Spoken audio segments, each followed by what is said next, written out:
number 2, ito yung given, which is makikita natin 3 loops. Kaya tatlo din yung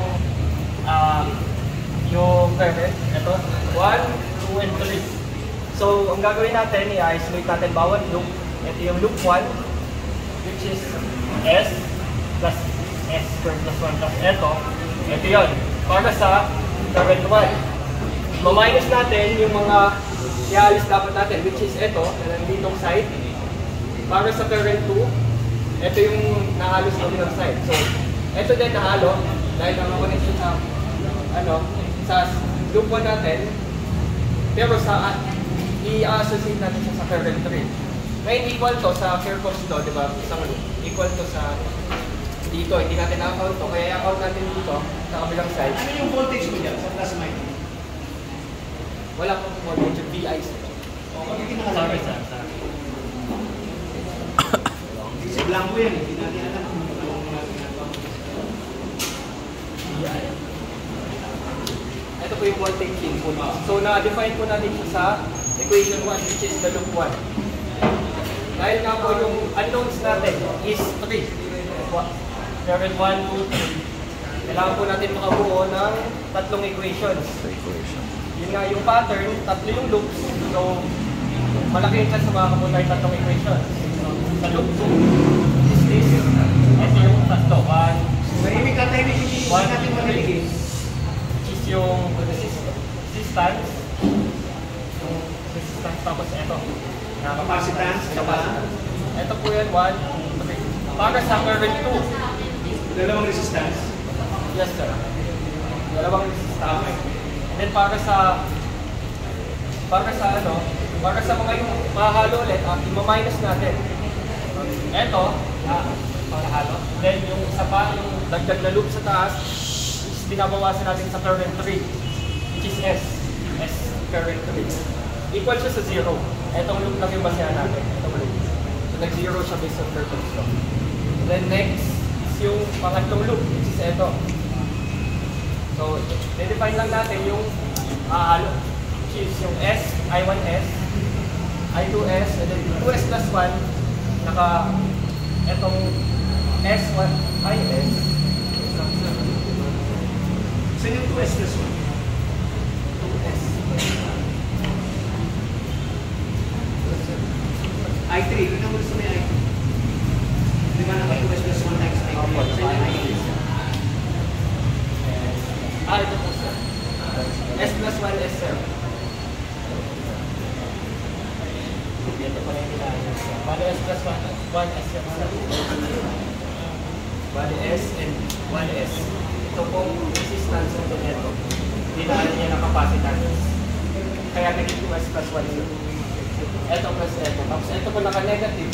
Ito po yung mga nahalo sa current 1 and current 2. Ito po yung nahalo. Tapos nad po yung loop na 15 dito. And then nakabuo po tayo ng tatlong equation sir.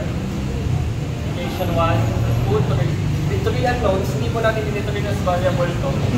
Kasi kailangan po natin yan mamaya i-define sa pag-transfer function po. Nasaan yung VO mo?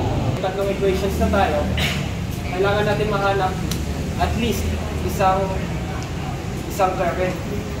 So, makasolve tayo ng isang variable. So, masasolve natin siya using algebra na 3 equations, 3 variables.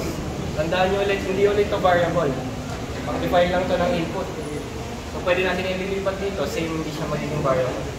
Ang variable natin na iti-treat is I1, I2, and I3.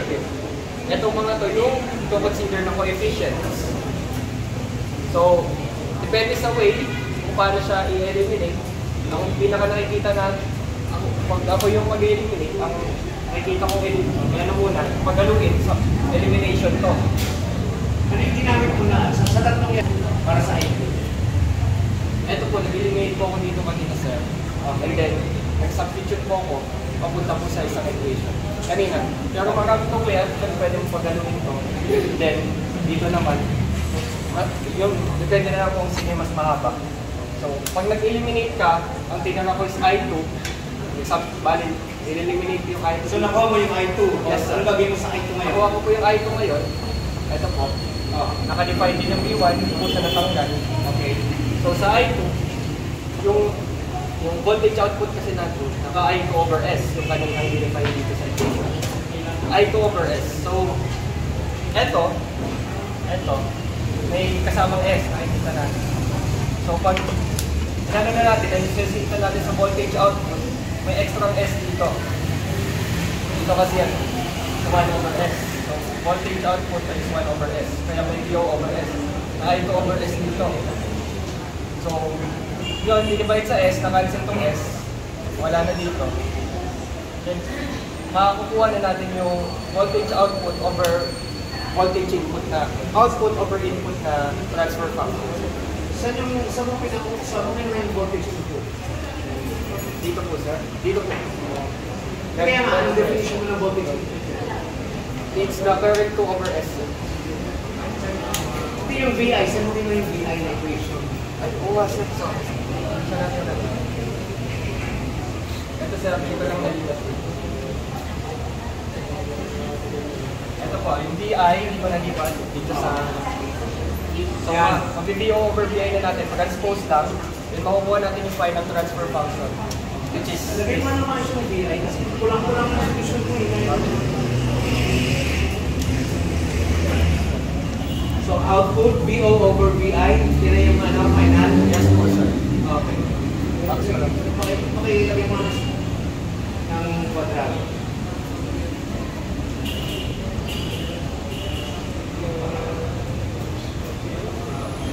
Yung itim, bigyan mo itim.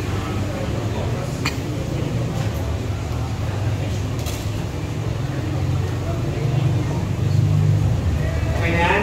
Yes, VO sir. over VI? Yes, sir. Wala pa ka natin si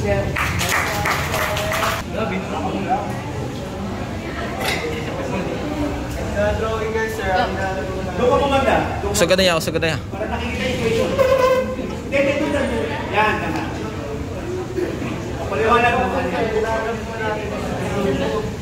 So, dahil inakonta natin siya na hindi natin siya inakonta ng learn time. Anong meron dyan? Pag mo lang yata. Anong meron dyan? Hindi po nasulat natin. Yung, nandito po yung Yung one, di ba? Dapat lang. Bakit kulang-kulang? Pati mo yun. dahil meron na lang tayo dito kapastor. Hindi ko na inakount yung inner time. So, kapastor na lang yung natin. Ay, capacitance pala sa Equal to resistance, no? Yes po, sir. So, meron tayong formula sa capacitance na CdV over dV, which is equal siya sa area over pressure times gravity. Density. So, ito, nilipat na natin siya dito sa kabila. Kasi ang hinahanap natin is Q1. Ba density yun, sir? Yung Area over density. So, yung Q2, ano lang natin siya. Sinubstitute lang natin sa Q1, kaya napunta tayo dito sa Q1 over 80H over dV plus over R. Kasi yun yung HPG saka over R is yun yung pressure difference formula. Tapos, simplify na lang, nilabas natin yung H, and meron tayo dito ito na yung final answer. Q1 is equals to 80H over dV plus dV over R over 8. Type 3. Yun na ba yung answer? Yes, sir. ADHD over dV plus sinubstitute yung Q2? Yes, sir. Dito po. Saan yung Q2 mo? Dito po nilapit ko. Then, pinalitan ko na po siya ng pressure difference. Sa, Ilagay mo kung anong Q2 mo. Pakilagay mo. ay, wala sir. Ha? Kasi wala akong nakikitang equation ng Q2 dyan. Ay, hindi ba eh? Lagay mo yung Q2.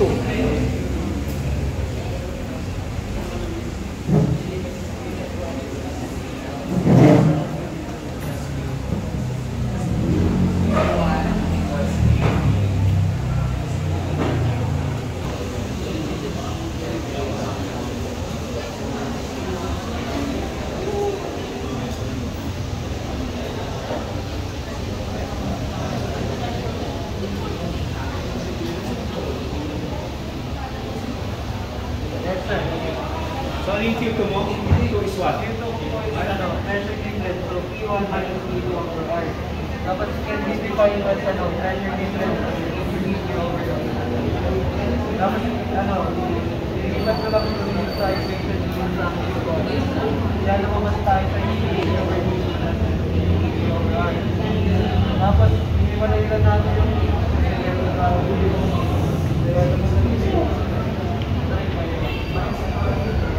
Bakit walang kasama yung isa sa H?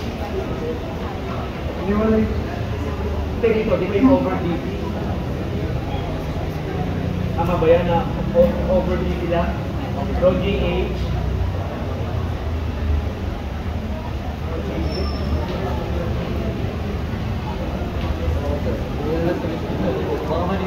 Check mo nga yung H rho G over dV, tama ba yan? Drop ka na, sir! Ayusin yung sequence, ano yung lagay ay Para sa chamber 1, sir, tinanong ko lang yung mga variable na involved sa chamber 1. Is in Q3, 1, Q2, temperature 1. So, Q equals Q plus 1, ay Q1 plus Q2 plus CD P1 over T. Bakit hanggang Q2 na? Kasi yun din, sir, yung involved sa chamber 1. Balik. Di ba yung Q galing doon, heater? Alam po, sir, sa Oh. heater. Tapos pa, sir, kasi di ba, sir, yung heat na transfer siya Transfer sa chamber higher 2. to lower up. Yung sa chamber 3. Chamber 2, sir. So, magta-transfer pa siya, sir, ng chamber 3. Kahit line sa chamber 2. Di ba mayroong Q4? Opo, Nasaan sir. yung Q4 dyan? Ito po. Nasa sa equation niya? Nasa chamber... Chamber 2 and 3. 2 and 3? Opo, sir. O, sige. Ayun. So, itanong ko lang kung heat transpose and then, ayun lang po, diba heat transfer from higher temperature to lower temperature. Kaya po, for Q1, since palabas yung, yung heat, so T1 minus T5, which is yung temperature ng surroundings over R. And then for Q2 is T1 minus T2 kasi pasok lang. And then, sinubstitute ko lang itong values dito sa equation na to. Kaya Q minus T1 minus T5 over R minus T1 minus T over R equals CD T1 over dt. Tapos, dinines ko po siya sa R, kaya na-cancel yung R and then naging RQ minus T1 plus T5 minus T1 plus T2 equals RC dt1 over dt. Tapos, inayos ko lang po siya, sir. Kaya naging RC dt1 equals RQ minus 2T1 T2 plus T2 plus T2. T5 ba? Saan yung T5? Saan galing yan? Dito, sir, sa Q1. T1 minus T5. Kasi palabas ko. Ah. Ang machine lang po. Sa chamber 2 naman, so ito yung mga involved na Parameters. sa chamber 2. So Q2 plus Q3 plus Q4 plus CD T2 over D. Tapos inalis ko lang po siya, tinranspose ko lang din. And then, sa Q2, same lang yung values. And then for Q3, yung temperature dito sa... yung T2, palabas siya dito sa T5 as stated dito. And then, over R.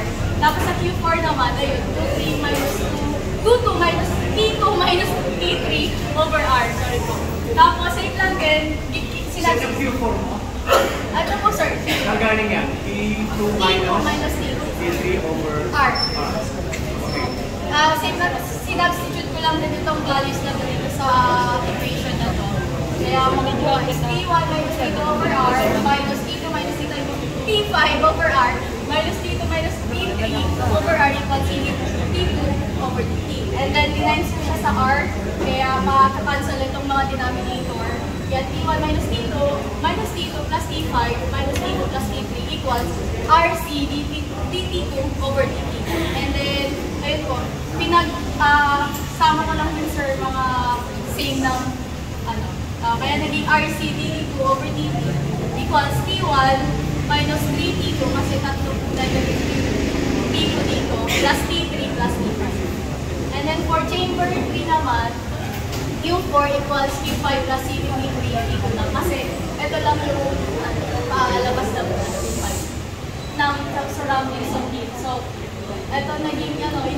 lang din for transpose. And then for Q4, same lang dito, T2 over T3 over R. And then for T2 minus, Ay, sorry.